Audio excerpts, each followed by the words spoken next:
Arriba el Monorache, és un dia especial. M'entera per la tele que estem a 1 de març.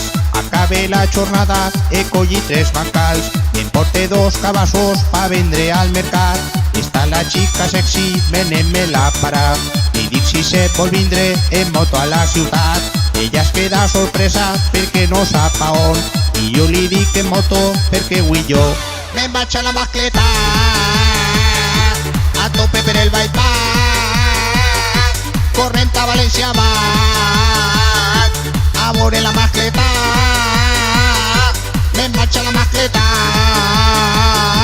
a tope per el bypass, corrent a València baix, a veure la mascleta. Parem la pinada a ficar-li gasoil, són ja la 1:30 i no tenim paró. Arribem a la capi, està tot ple de gent, deixa la xica sexy i faig un cavallet. La policia em pilla i et demana els papers, veuràs la multa que estos me clavaran per res. El guàrdia em pregunta per què vas tan flipat i amable li conteste que perquè jo me'n vaig a la mascleta,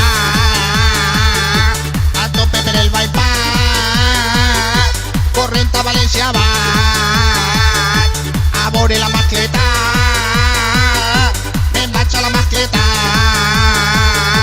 a tope per el bypass, corrent a València baix, a veure la mascleta.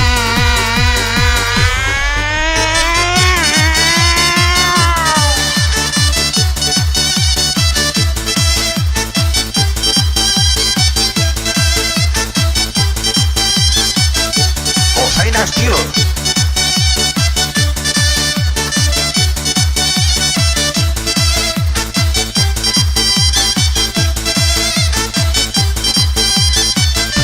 Me'n vaig a la mascleta,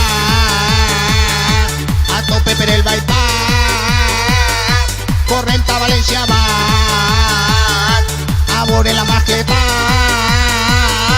Me'n vaig a la mascleta,